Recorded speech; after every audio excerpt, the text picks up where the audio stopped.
I'm Kara Mitchell, 28, and I've always been the odd one out in my rich Boston family. While my siblings were getting Ivy League degrees and lots of praise, I was quietly building a healthcare tech company from scratch. Tonight was our annual family dinner, the one event I always dreaded. It was the night where my life choices would be picked apart and dismissed. But this time, something unexpected happened. My phone rang at just the right moment, and what had been years of belittling suddenly turned into shocked silence. Sometimes the best victories in life happen when you stop seeking approval. Before I tell you how my family tried to cut me off, just before finding out I was worth millions, leave me a comment telling me where you're watching from and hit subscribe. You're going to want to see what happens when success becomes the ultimate revenge. I grew up in Brooklyn, Massachusetts, in a huge colonial house with perfectly trimmed gardens. Everything around me was about success and meeting expectations. The Mitchell name carried a lot of weight in Boston's financial world, thanks to my father, Thomas, an investment banker who worked at Goldman Sachs for 30 years. He was all about money and important connections. He was impressive, but showing affection was never his thing. My mother, Eleanor, was the perfect match for him. She went to Wellesley and gave up her career to focus on charity galas and country club events. Her social calendar was packed and appearances were everything. She loved showing off my siblings, but always found ways to downplay my achievements. Then there was James, my older brother by 4 years. The golden child. At 30, he was already a vice president at my father's firm. With the right connections, a Harvard MBA, and the perfect fiancé, he was the epitome of success. Madison, 2 years younger than me, was the princess of the family. She had my mother's charm and my father's sharpness, which made her a perfect future political wife. While getting her law degree at Harvard, her blonde hair was always styled, and her smile was always flawless. She was celebrated with dinner, parties, newspaper mentions, and engagement announcements. And then there was me, Kara, the middle child, the question mark. From a young age, I was different. While Madison played with dolls and James counted his allowance, I spent my time taking computers apart and putting them back together.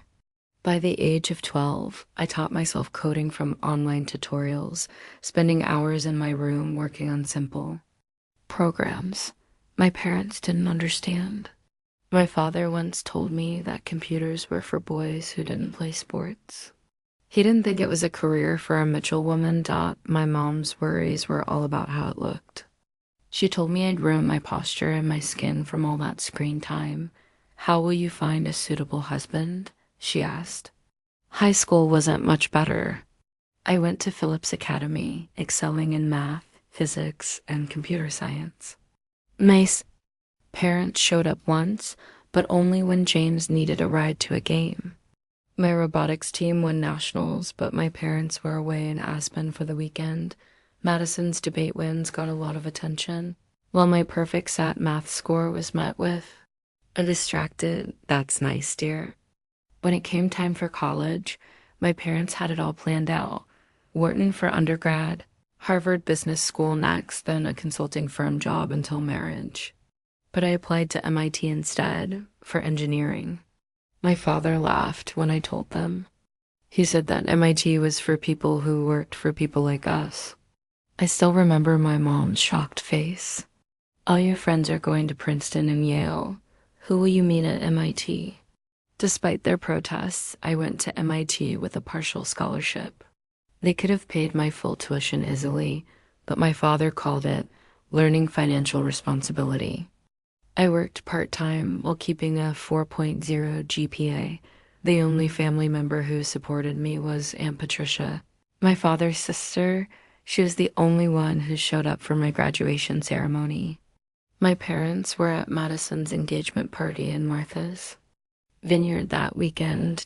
My first job after college was at a healthcare startup in Cambridge, making $65,000 a year. It was nothing compared to James' 6-figure starting salary. At family gatherings, they would joke about it. Kara is still finding herself, my mom would say.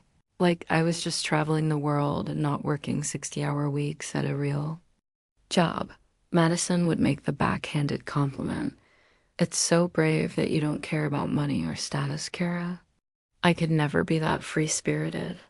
For years, I endured these comments, but I also learned a lot. I learned about the startup world, about failure, about disrupting hierarchies. I learned that money was just one form of success and that I had ideas worth pursuing, even if my family didn't understand. Then, 2 years ago, I was working at a Cambridge startup when I noticed a problem in healthcare. Patients with chronic conditions were waiting months to see specialists. Meanwhile, specialists had openings that went unused. It seemed to me that the healthcare system was stuck in the past. That's when the idea for Secure Health came to me during a 3 a.m. coding session in my tiny apartment in Somerville. It was a HIPAA compliant platform that could connect patients with specialists remotely, optimizing scheduling and matching based on urgency and availability. It would include secure video calls, medical record sharing, and prescription management all in one platform. I withdrew $50,000 from my savings, every penny I'd managed to save while paying rent and student loans, to build a prototype and create a business plan. I worked at my day job during the day and built Secure Health at night. I lived on coffee and determination, pushing through the first few months of building something I knew could change healthcare. The first real challenge came when I started seeking investment. I pitched Secure Health to 37 investors, and all of them had the same response. Male investors would politely listen, but then they'd ask if I had a technical co-founder, as if I couldn't do it on my own. One told me healthcare is complicated, as if I hadn't spent years studying the industry. Another suggested I find a CEO and take a CTO position instead. You're bright, he said, but investors need confidence. It felt like a constant uphill battle. Then I found Jessica Barnes, a former healthcare executive turned angel investor who saw what I was trying to build. She gave me $200,000 in seed funding, which was enough to quit my job and hire my first employees, a back-end developer, a UI/UX designer, and Alicia Thompson, my first assistant. Alicia quickly proved she was much more than just an assistant. With a background in healthcare administration, she immediately understood my vision. This isn't just software, she said during her interview. This is going to change lives. Within months, she became the de facto COO, even though we couldn't afford fancy titles yet. Our office was a tiny, converted storage room in a co-working space in Cambridge. We worked 7 days a week, often until midnight. There were times when the air conditioning broke during a summer heat wave, and we sat in our underwear with bags of frozen peas on our laps to stay cool. When we couldn't afford office furniture, we used cardboard boxes as desks and sat on cushions. But we were determined, and the breakthrough came 9 months later when Massachusetts General Hospital agreed to run a pilot of Secure Health in their neurology department. The results were impressive. Patient satisfaction increased by 42%. Wait. Times dropped by 68%. And specialist utilization improved by 33%. We finally had real data to prove our concept. More hospitals signed on and revenue started rolling in. We moved to a proper office in Kendall Square and hired 15 employees. When the funding started coming in, Series A raised $4.5 million, allowing us to scale nationally. Series B followed a year later with $28 million at a $65 million valuation. Throughout it all, I kept my success a secret from my family. After years of them dismissing my career, I stopped sharing details with them. They thought I was still working at the same startup, perhaps with a small promotion. I even invented a fake one-bedroom apartment to explain away the loft I purchased. In South Boston, I drove my old Honda Civic to family gatherings, leaving my new Tesla hidden in the garage. This secrecy wasn't just about surprising them, it was about self-preservation. I didn't want to deal with their dismissiveness about something I had worked so hard to build. Then, a few weeks before that fateful family dinner, things started heating up. Secure Health was preparing for its initial public offering. Goldman Sachs, ironically my father's old firm, was leading our IPO. We had already discussed an early valuation of $100 million, and we were in talks with SoftBank, a Japanese investment firm, for a pre-IPO investment that could push the valuation even higher. I remember picking out an outfit for that dinner, a simple black dress from Banana Republic, even though I could now afford a Chanel dress. I didn't want to show too much, not yet, but I was wondering if tonight might be the night I finally told them about my success. Little did I know, my family had their own plans for the evening. Mitchell Family Estate in Brooklyn was just as imposing as always. The colonial-style mansion with its white columns and manicured hedges was the same as when I'd grown up there.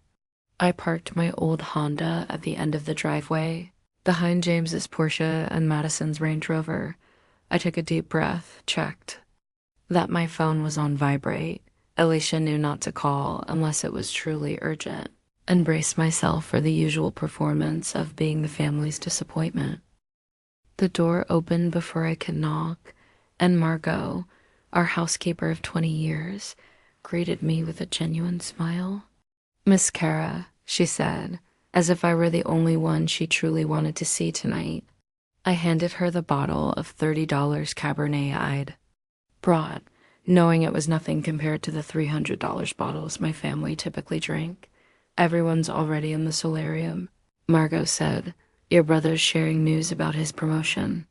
Of course he was. I smoothed my dress and plastered on a smile, heading toward the familiar sounds of clinking crystal glasses and polite laughter. The solarium, a grand room with tall windows overlooking the garden, was my mother's pride and joy. Tonight, it was filled with the usual suspects. My father holding court by the fireplace. My mother carefully arranging appetizers. James animatedly talking about his promotion. And Madison nodding along with practiced interest. Aunt Patricia, my father's sister and secret ally, was the surprise addition. She didn't attend these dinners often, preferring her bohemian lifestyle as a literature professor. But tonight she was here, and she was the only one who seemed truly happy to see me. "Kara, you finally made it," my mother said, making it sound as if I were hours late instead of arriving precisely on time.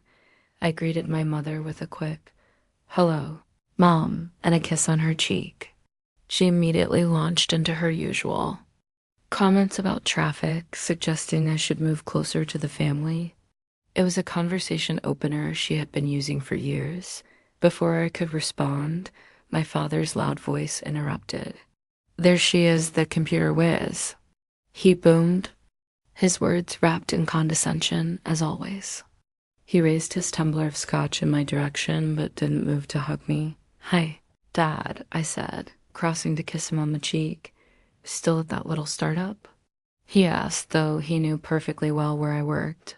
It was his way of downplaying what I did. James, always eager to jump in, followed with his usual air of superiority. He was the model sundressed in his expensive cologne, wearing his Rolex, and giving me a firm handshake. "Baby sister's just telling everyone about my new division," he announced, with a proud smirk. 14 people reporting to me. Now at a corner office with a harbor view. He took a dramatic sip of his martini. "But hey, I'm sure clicking buttons or whatever you do is rewarding too." Madison, who was always quick to join in, added with her practiced smile, "Kara, you look comfortable. Very appropriate for someone in your position." The dig was obvious, but I just nodded along. The only real greeting I got came from Aunt Patricia. At 63, she was everything my father wasn't: warm, curious, and blissfully unconcerned with social hierarchies. She crossed the room to give me a big hug. "Ignore them all," she whispered in my ear as she embraced me. "How are you really doing?" I whispered back, "Grateful for you." Her presence was the only thing that felt like a genuine connection at this dinner. The rest of the night went on as usual. My mother, in her meticulous way, distributed drinks, white wine for the women, scotch for the men, as if we were all actors in a 1950s sitcom. My father interrogated James about his career plans, while Madison monopolized the conversation with endless details about her wedding, mentioning her custom Vera Wang dress and the guest list limitations for 300 people. "The governor can only attend the reception, not the ceremony," she sighed dramatically, as if this were a true hardship. I sipped my wine, nodding at the right moments, but my mind was elsewhere. What would they think if they knew that I'd had dinner with 2 senators the month before to discuss healthcare policy? Or that the clicking buttons James mocked had created technology now used in hospitals across the country? Finally, dinner was served and the small talk halted. Margot came in with the first course, a lobster bisque. My mother, in her usual style, made sure to point out how expensive it was. "This probably costs more than what most people spend on dinner in a week," she said, raising her glass to James's promotion, Madison's wedding plans, and to family togetherness, she finished, clearly struggling to find anything to celebrate about me. The dinner was the Mitchell family ritual time to update everyone on their accomplishments. James led with details of his promotion, complete with bonus structures and how his team had handled a complex merger. My mother asked all the right questions to highlight his achievements even further. "You were chosen over how many other candidates, darling?" Madison followed up with wedding updates, smoothly transitioning into her law school accomplishments and her fiancé Brian's political connections. "His mentor thinks he could run for state senate before he's 40. She added with practiced modesty. Then it was my turn. "And what about you, Kara?" my father asked, his tone making it clear he expected little. "Anything new with your computer job?" I could feel the familiar knot tightening in my chest. I wanted to reveal everything. I wanted to tell them about the company I had built, but the years of dismissal and criticism held me back. This was the moment I had both dreaded and hoped for. I took a deep breath. "Actually," I began, "the healthcare app I've been working on is doing well. We've expanded to several hospitals." "That's nice, dear," my mother interrupted, clearly uninterested in the topic. "James, tell everyone about the new summer house you're looking at in Nantucket." Just like that, I was dismissed. "Begin?" James launched into a detailed description of the waterfront properties while I pushed the duck around my plate, feeling the sting of their indifference. Aunt Patricia caught my eye across the table and gave me a small, encouraging smile. She seemed to sense that I was holding something back. The real drama of the evening was yet to unfold. As Margot cleared the main course dishes, my father cleared his throat, signaling for an important announcement. The table grew silent, the tension palpable. Even Madison paused in her monologue about wedding flowers. "Your mother and I have been doing some estate planning," my father began, swirling the scotch in his glass. With James's promotion and Madison's wedding on the horizon, it seemed like a good time to revisit the family's financial arrangements. My mother nodded solemnly, as if this discussion was long overdue. "As you know, the Mitchell name carries certain expectations," my father continued. "We've always emphasized making choices that honor the family legacy and contribute to its continued prosperity." A knot formed in my stomach, knowing exactly where this conversation was headed. It was always the same when he spoke about family legacy. It meant another round of criticisms about my life choices. James will be taking over as trustee of the family's main investment portfolio. Next year, my father announced, nodding proudly at my brother. And after Madison's wedding, we'll be gifting her and Brian the Cape Cod property to give him a proper start. Madison smiled as if this was a reward she truly deserved. It's the logical choice, she added. Brian's political aspirations will benefit from a family home with historical significance. My father turned to me then, and his expression shifted from pride to something colder, more clinical. Which brings us to you, Kara, he said. I straightened in my seat, feeling the air around me shift. Aunt Patricia's hand found mine under the table, squeezing gently in silent support. We've given this considerable thought, my father continued. And while we've supported your unconventional choices for some time, we've come to a decision. My mother set down her wine glass with deliberate precision, preparing herself for the inevitable.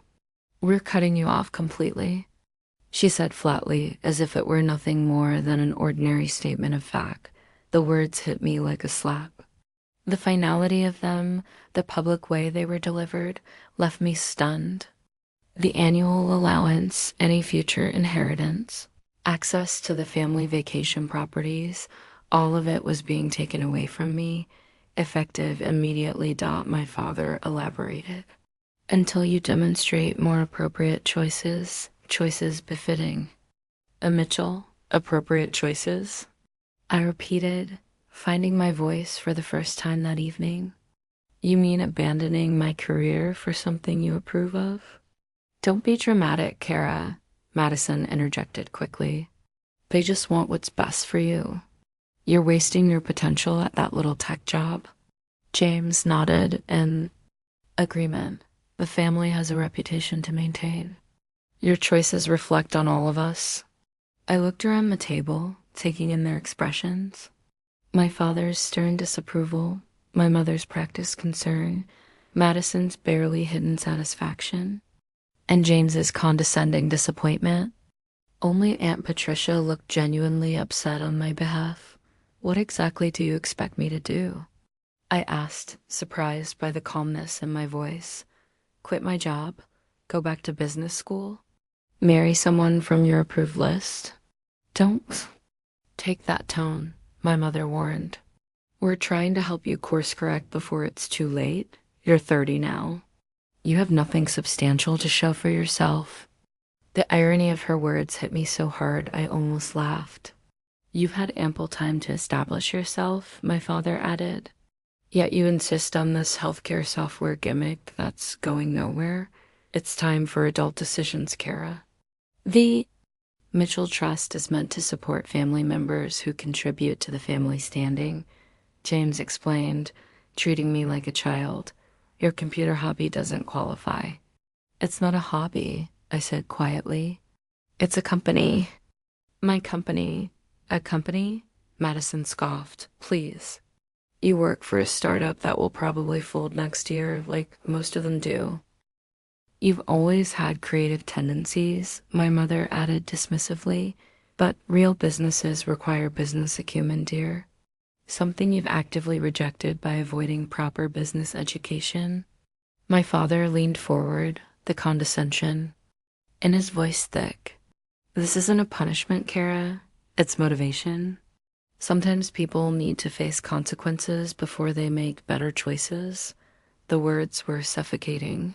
For years, I had hidden my success from them, partly out of self-preservation, partly because I had been waiting for the perfect moment to reveal everything. I hadn't expected that moment to come like this, during dessert at a family dinner. So, let me understand, I said slowly, holding back my emotions. You're cutting me off financially because my career doesn't impress you enough? We're reallocating family resources toward ventures with proven returns, my father replied, the businessman in him taking over. James and Madison have demonstrated sound judgment and proper ambition. While he paused, looking for a softer way to finish his sentence. My mother jumped in. You've demonstrated neither. Just as I opened my mouth to respond, my phone buzzed in my purse. I ignored it, staying focused on the conversation. "You've never once asked about what I actually do," I said, my voice low but steady. "Not in any meaningful way. You decided years ago that my work wasn't valuable because it didn't fit your narrow definition of success." My phone buzzed again, this time more insistently. Multiple calls from Alicia. It was her emergency. "Signal. That's not true," my mother protested. "We've always supported your independence." "Supported?" I repeated incredulously. "You've belittled my choices at every turn. You didn't even attend my college graduation." "My T isn't Harvard," Madison muttered under her breath. Like that explained everything. My phone continued to vibrate, and this time Aunt Patricia noticed. "Perhaps you should answer that," she suggested quietly. "It seems urgent." I hesitated for a moment, then stood up and walked toward my purse. My father sighed dramatically at the breach of dinner etiquette, but I didn't care. "Excuse me," I said, pulling my phone out to see Alicia's name flashing on the screen. I walked slightly away from the table, but stayed within earshot. "Alicia, what's happening?" "Miss Kara," Alicia's voice came through clearly enough for everyone at the table to hear. "I've been trying to reach you.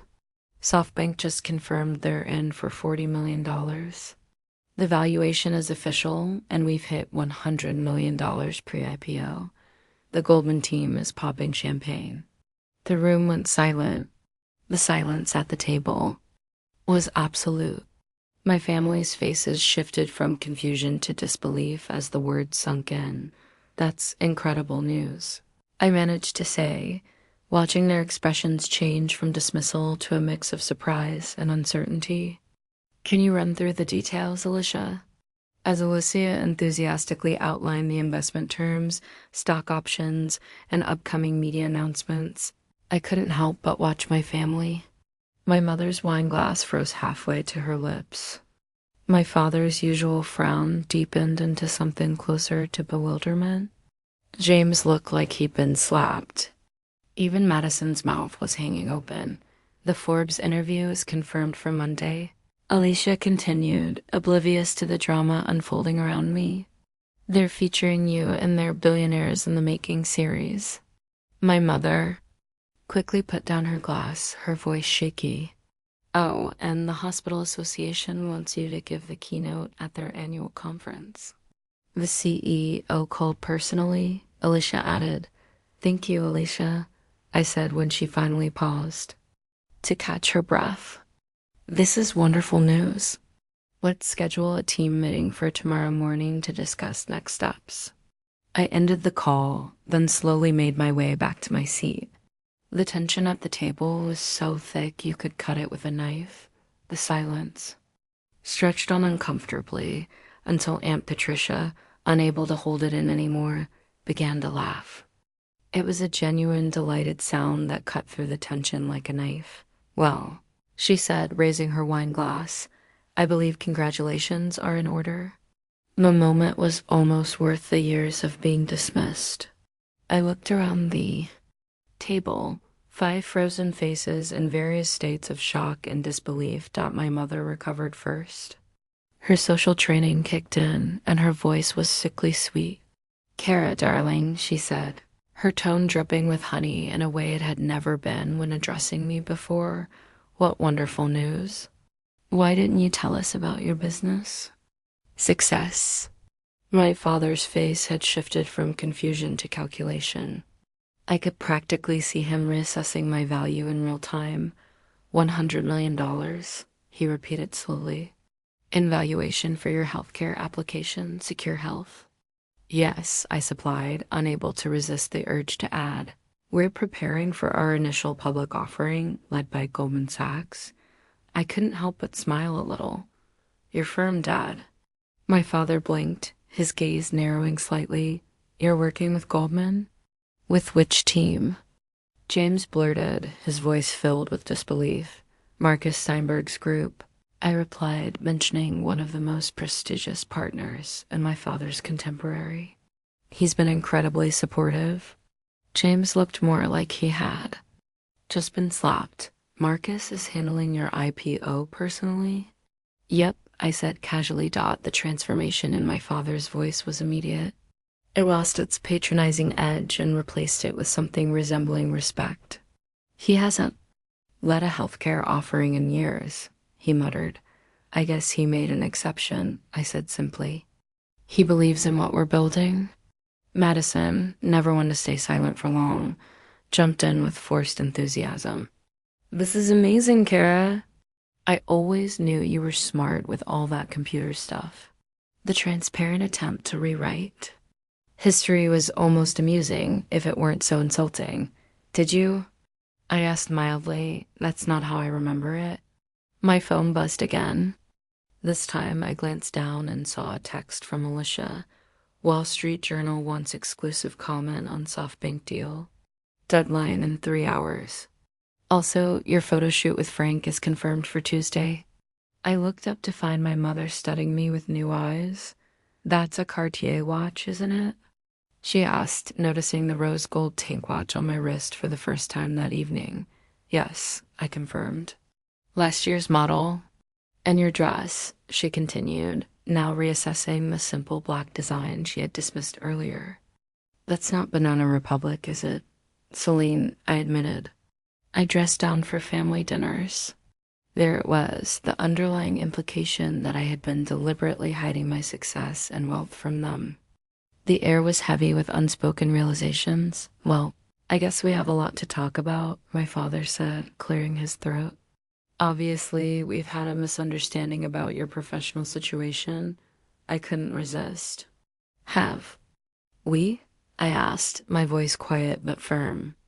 I'm exactly the same person with exactly the same career that you were deeming unworthy of family support. Don't be difficult, dear, my mother interjected, her voice trying to smooth things. Over. Your father is trying to fix a simple misunderstanding. It's not a misunderstanding, I replied, my voice growing more assertive. You made yourselves perfectly clear. My choices don't align with Mitchell family values. My career isn't prestigious enough. I'm not contributing to the family legacy. James shifted, ever the strategist, and attempted damage control. We were concerned because you seemed to be struggling. You never mentioned any of the success. And I wonder why, I said, cutting him off. Because you didn't ask. You decided years ago that my work wasn't worth discussing.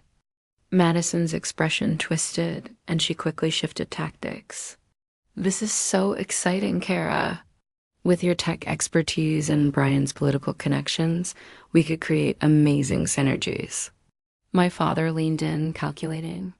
And Dad, imagine. The investment opportunities for the family fund getting in before the IPO, that would be incredibly advantageous. I couldn't hide my smile anymore. We should discuss how to structure the family's investment position, my father added, eyes alight with possibilities. I shook my head. Stop, I said quietly, but firmly. They all stopped and turned to me in confusion. I'm not looking for family investment, I stated clearly. Secure Health has all the funding it needs. But surely a pre-IPO family position would be beneficial, my father started, leaning forward. No, I cut him off. It wouldn't. Our cap table is set. What about board positions? James suggested. A Mitchell presence would lend credibility. Our board is also complete, I replied, with members who believed in the company from the beginning. My mother looked genuinely confused now. But darling, now that we understand the situation, we want to support you properly. Now that you know I'm rich, I corrected her gently. That's different from support. Aunt Patricia stifled a laugh into her wine glass. That's not fair, Madison protested, her voice rising in frustration. We're family. Family supports each other's success, does it? I asked, my voice low and steady. Where was that sentiment? An hour ago?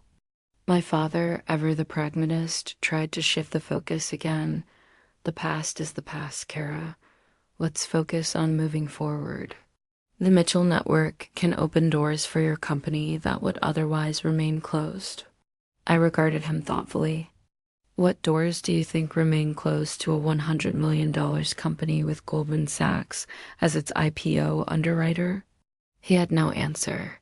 I appreciate the sudden interest in my career, I said, standing up, but I think I'll be leaving now. I have an early meeting tomorrow. My mother's eyes widened in alarm. You're leaving? She asked. But we haven't even had dessert yet. We need to discuss your media strategy, your investment planning. Your father has excellent connections for wealth management. I have financial advisors, I said, picking up my purse. I have a PR team. I have lawyers. I don't need your connections. But we're your family. She insisted, her voice tinged with desperation, as if that trumped all other considerations. Yes, you are, I replied, looking at her with a calm I hadn't expected. Which is why I kept coming to these dinners year after year, despite knowing exactly what to expect. Despite knowing that nothing I achieved would ever be enough for you. My father stood, his expression serious. Kara, don't be hasty. Family relationships are more important than momentary disagreements. I agree, I said.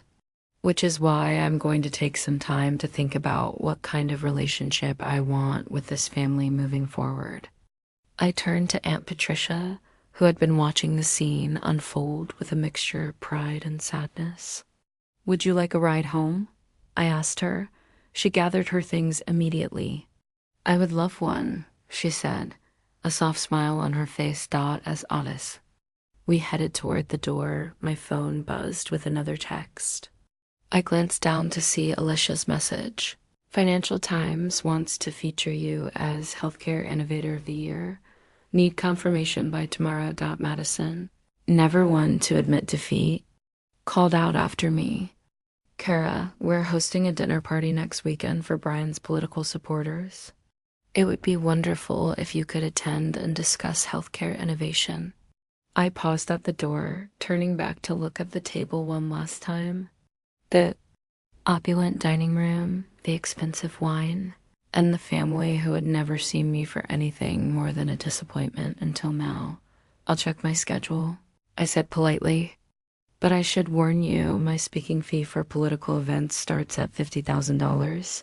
With that, Aunt Patricia and I walked out into the cool evening air, leaving the Mitchell family to digest the fact that their greatest current success was the daughter they had just disowned. The drive from Brooklyn to Aunt Patricia's apartment in Cambridge was quiet at first. The weight of the evening's events hung between us, neither of us quite knowing what to say. Finally, Aunt Patricia broke the silence with a soft chuckle. $50,000 for a speaking fee. She mused.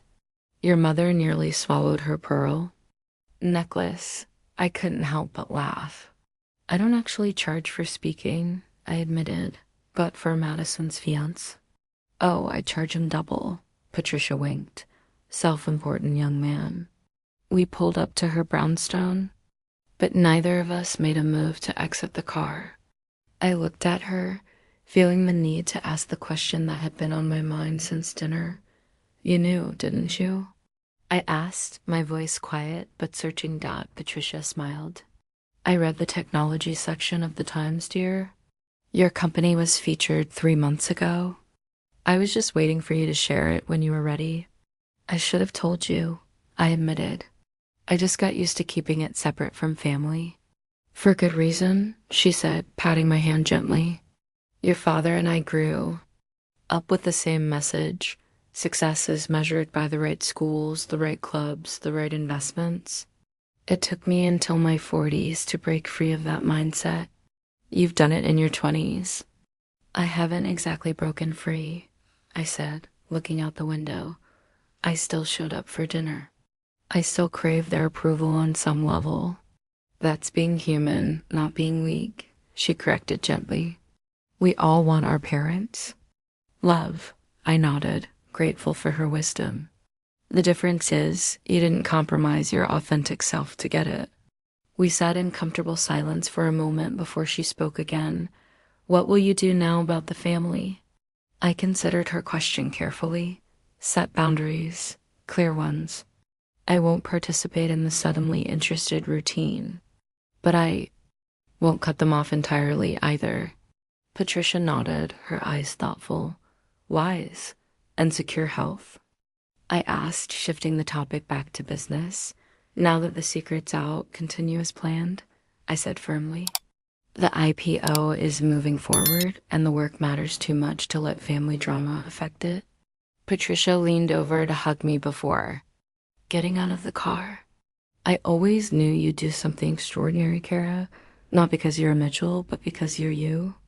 Those words stayed with me during the drive to my South Boston loft, a converted warehouse space with exposed brick and floor-to-ceiling windows overlooking the harbor. I kicked off my heels and poured a glass of wine, taking in the view. My phone lit up with a barrage of notifications. A text from my father. We should discuss investment strategies for your new position.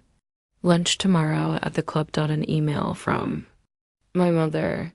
Darling, I've added you to the guest list for the Symphony Gala next month. The chairman would love to discuss a potential donation from your company.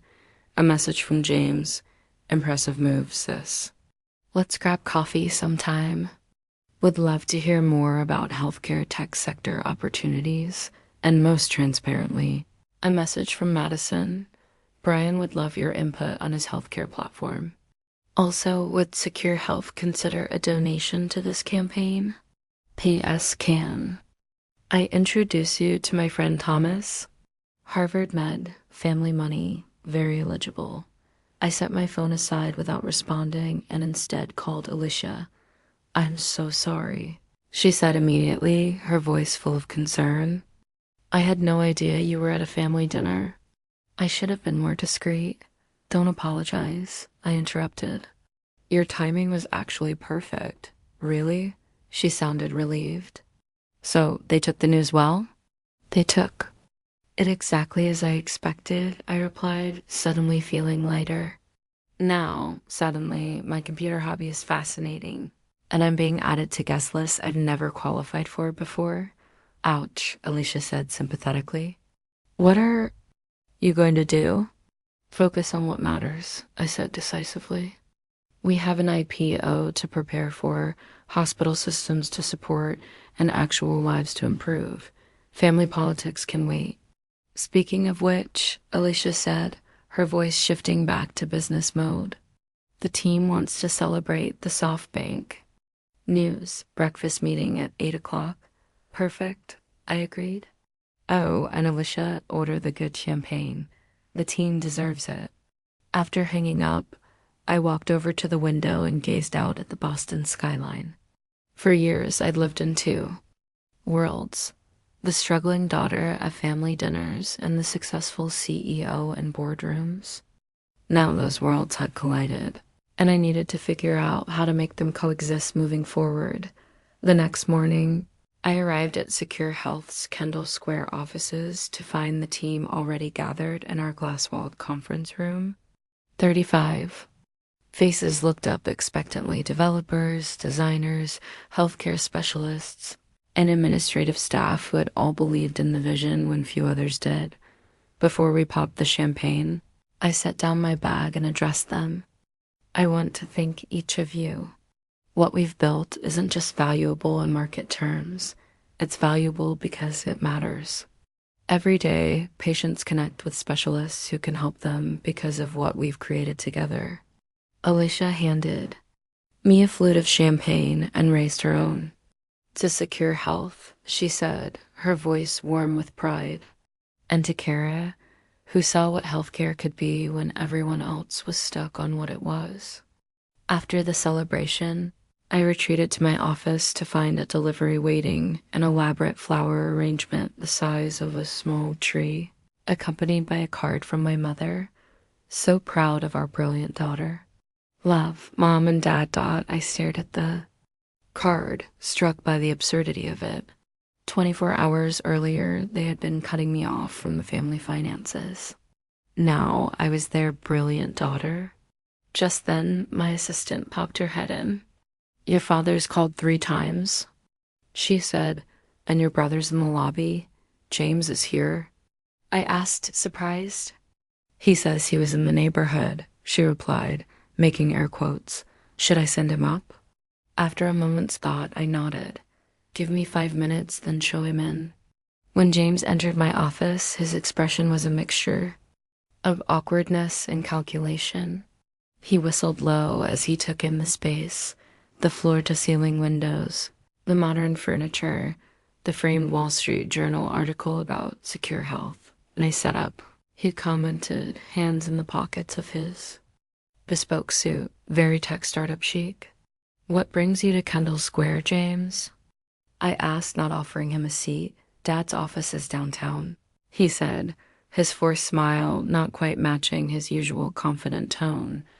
"Can a brother visit his successful sister?" "Of course," I replied, though I added, "You've never done so before." He looked slightly embarrassed, but tried again. "Look, Kira, about last night," I cut him off. "Let me stop you there. If you're here with investment proposals or partnership ideas, I'm not interested." "That's a bit harsh," he frowned, adjusting his posture. "We're family." "Yes, we are," I replied, matching his tone. "Which is why I'll have lunch with you someday, talk about neutral topics, maybe even attend family holidays." "But secure health is off limits for family involvement." He raised an eyebrow. "That's not very business savvy." The Mitchell connections haven't been offered to me for the past 4 years while I built this company. I pointed out, "I'm not interested in them now." James hesitated, then tried again, this time with a softer tone. "Dad feels terrible about last night, the cutting off thing. It was meant to motivate you, to wake you up. We had no idea you were already successful, and if I wasn't," I asked, meeting his eyes directly, "if I was exactly who you thought I was, a mid-level employee at a struggling startup, would cutting me off still have been appropriate?" He had no answer for that dot. I didn't wait for him to find words. "James, I have a meeting in 10 minutes with actual investors, people who believed in this company before knowing its valuation. So unless there's something else, dot, dot, dot." He straightened, slipping into businessman mode. "Right. Well, I'll tell Dad you're busy. Maybe dinner next week. He wants to make things right." "Tell him I'll call when I'm ready," I said firmly. "And James, the next time you're genuinely interested in what I do, I'd be happy to explain it. But only if you really want to know." After he left, I instructed my assistant to send the flower arrangement to the children's ward at Massachusetts General Hospital. Then I turned my attention back to the work that mattered, finalizing our IPO paperwork, reviewing our international expansion plans, and preparing for the Forbes interview. In the weeks that followed, I maintained my distance from my family's efforts to ingratiate themselves. My mother's calls went straight to voicemail, and my father's lunch invitations were met with polite but firm declinations. Madison's transparent attempts to leverage my success for her fiance's campaign were met with complete silence. Only family relationship that deepened was with Aunt Patricia. She came to the office one afternoon for a proper tour, taking in the energy of the team and the technology we had created. "This is extraordinary," she said as she watched our engineers demo the platform. "You've built something that helps people. That was always the goal," I told her. "The valuation is nice, but it's not the point. You've succeeded where others have failed," she observed wisely. "You solved a real problem instead of chasing the money." As we walked through the office, employees greeted me with genuine respect, not the kind born of fear that I'd seen at my father's firm, but the kind that comes from a team with a shared purpose. "You've created a family here, Patricia." Noted. Watching the interactions around us, I stopped for a moment, reflecting on her words. "But chosen one, I said softly. As we returned to my office, I realized she was right. While I had spent years searching for approval from my biological family, I had built something far more valuable in the process, a community of people who valued contribution over pedigree, innovation over tradition, and purpose over prestige. That realization meant more to me than any IPO valuation could ever. 6 months passed in a whirlwind of activity. Secure Health's IPO exceeded all projections, valuing the company at $220 million on the first day of trading. My paper worth surpassed $112 million more than the combined net worth of my entire extended family. The financial milestone made headlines, but it was the impact metrics that gave me true satisfaction. 450 hospitals now used our platform, connecting over 30,000 patients daily with specialists who could help them. Average wait times for critical consultations had dropped from weeks to days and sometimes even hours. Lives were being improved and, in some cases, saved because of technology we have built. The media attention was intense. Forbes, Wall Street Journal, and CNBC all wanted the story of the healthcare tech wunderkind. In each interview, I focused on the technology and its impact, deliberately avoiding personal questions about family influence or connections. My first major decision post-IPO was to establish the Mitchell Innovation Foundation, a $20 million fund dedicated to supporting young women in technology, particularly those focused on healthcare solutions. The name was deliberate. I was reclaiming the Mitchell legacy on my own terms. The foundation's first initiative was a scholarship program for girls from underprivileged backgrounds to attend coding camps and receive mentorship from women in tech leadership. When reporters asked if the foundation was named after my family, I simply replied, "It's named after me." My relationship with my family evolved into something more measured and controlled. I attended Christmas at the family estate, but limited my stay to 3 hours and brought Alicia as my buffer. I accepted occasional lunches with my father, where conversation remained carefully centered on neutral topics like Boston weather and Red Sox prospects. My mother's attempts to showcase me at society events received polite but firm declinations, except for the Children's Hospital benefit, where Secure Health was a major donor. Madison's wedding invitation was accepted with the RSVP note that I would attend solo and leave after the ceremony due to prior commitments. The only family relationship that deepened was with Aunt Patricia. She joined the board of the Mitchell Innovation Foundation, bringing her academic expertise and feminist perspective to our grant-making decisions. We had dinner weekly, and she became a trusted sounding board for both personal and professional challenges. "You've handled them perfectly," she told me one evening over dinner.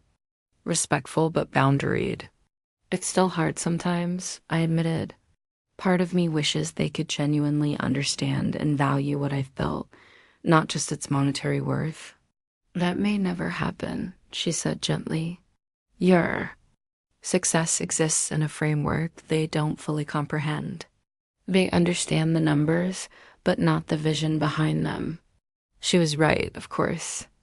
My parents' attempts at reconciliation were always framed in terms they understood: introductions to exclusive clubs, suggestions about wealth management, and discussions about potential business partnerships. Never once did they ask me about what Secure Health actually did or why it mattered to me. 3 months after the IPO, my father made his most sincere attempt at reconciliation. He asked to tour our offices. I agreed, curious to see how he would react to what he would find. "It's a very impressive operation," he commented afterward, clearly surprised by the sophistication of our setup. "Not at all what I imagined." "What did you imagine?"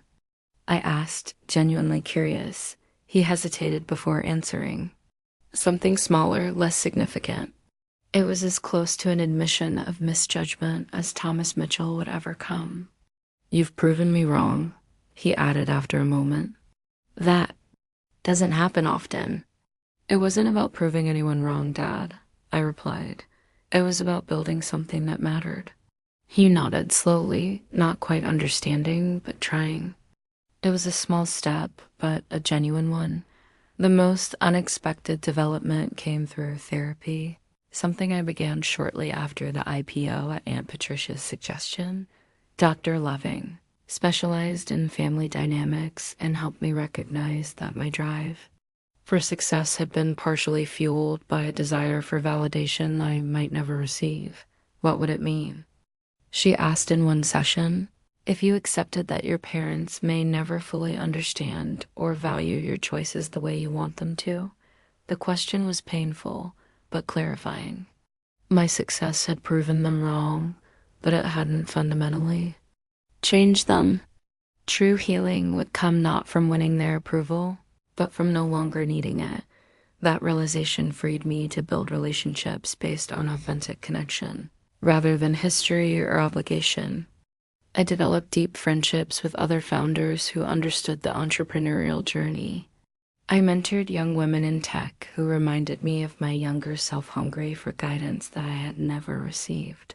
Most meaningfully, I began speaking at high schools in underserved Boston neighborhoods about careers in technology. I wanted to be the voice I had needed as a teenager, the one who said, "You don't have to fit into anyone's mold.